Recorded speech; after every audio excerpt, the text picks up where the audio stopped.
Mahkamah Tinggi Kuala Lumpur akan memutuskan hari ini sama ada Datuk Seri Najib Razak dan bekas Ketua Pegawai Eksekutif One Malaysia Development Berhad One MDB Arukanda Kandasamy dipanggil membela diri atau dibebaskan daripada pertuduhan meminda laporan audit One MDB. Hakim Muhammad Zaini Mazlan yang kini Hakim Mahkamah Rayuan akan menyampaikan keputusan itu pagi ini. Untuk perkembangannya, kita terus bersama wartawan Amirul Hakim Ahmad Lokman. Silakan Amirul.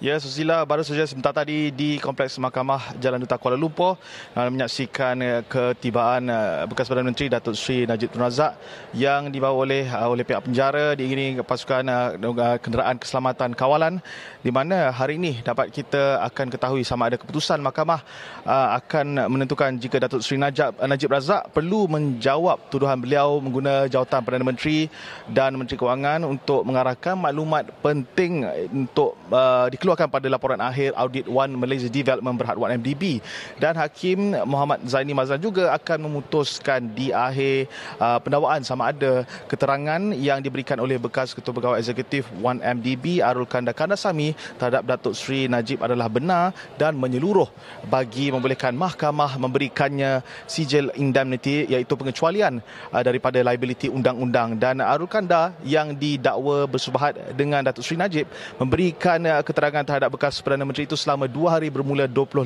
Ogos lalu, tahun lalu, selepas dibenarkan mahkamah mengikut Seksyen 63 Akta Suruhanjaya Pencegahan Rasuah Malaysia SPRM yang membolehkan tertuduh dalam sesuatu kes menjadi saksi bagi pihak pendakwaan. Dan pendakwaan memohon Arukanda memberikan keterangan terhadap Datuk Seri Najib atas alasan beliau memiliki maklumat penting yang boleh membuktikan kes terhadap bekas ahli parlimen pekan itu, terutamanya berhubung satu mesyuarat yang diadakan pada 24 Februari 2016. Dan menurut pendakwaan, keputusan untuk membuat pindaan kepada laporan pengauditan akhir One MDB dilakukan ketika mesyuarat berkenaan yang diadakan di Pejabat Bekas Ketua Setiausaha Negara Allahyarham Tan Sri Dr. Ali Hamzah.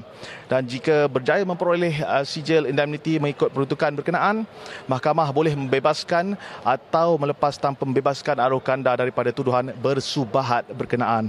Dan sedikit latar belakang dari mana pada hari pertama perbicaraan kes pada 18 November 2019, Timbalan Pendakwa Raya Kanan mendiang Datuk Seri Gopal Sri Ram ketika membacakan pernyataan pembukaan berkata pendakwaan akan menunjukkan Datuk Seri Najib melakukan perbuatan itu di mana bagi mengelak pertuduhan sivil atau jenayah terhadapnya sebagai pengarah bayangan One MDB dan menggunakan kedudukannya untuk memperoleh ganjaran sebagaimana dalam Seksyen 3 SPRM. Dan bagaimanapun, jika mahkamah mendapati pendakwaan berjaya membuktikan kes prima facie dan Arukanda gagal mendapat sijil indemnity, Datuk Seri Najib dan Arukanda akan diperintahkan membela diri dengan diberi 3 pilihan, iaitu pertama, berdiam diri; kedua, memberi keterangan di kandang tertuduh; dan ketiga, memberikan keterangan dari kandang saksi dalam keadaan bersumpah. Dan bekas Perdana Menteri itu didakwa pada 12 Disember 2018 menggunakan kedudukannya untuk mengarahkan pindaan dilakukan terhadap laporan pengauditan akhir One MDB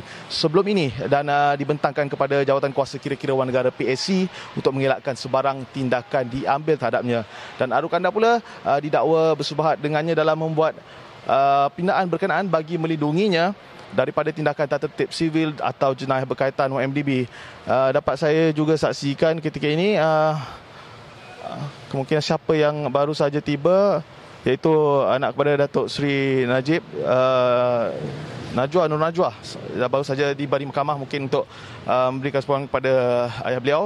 Dan daripada kedua-dua kes ini, Datuk Seri Najib dan juga Arukanda Kandasamy, mereka didakwa mengikut Seksyen 23/1 dan 24/1 Akta SPM yang membentukkan hukuman penjara maksimum 20 tahun dan denda 5 kali ganda nilai suapan atau RM10,000 mengikut mana lebih tinggi jika sabit kesalahan. Dan hari ini dapat kita tahu sama ada Datuk Seri Najib ataupun Arukanda Kandasamy, bekas Ketua Pegawai Eksekutif One Malaysia Development Berhad, akan diperintah untuk membela diri atas keputusan Mahkamah Tinggi Kuala Lumpur hari ini. Dan saya rasa sahaja perkembangan yang dapat saksikan akan berikan lagi perkembangan terkini berkenaan kes One MDB pada hari ini. Kembali ke Sepetas bersama Suzila, silakan.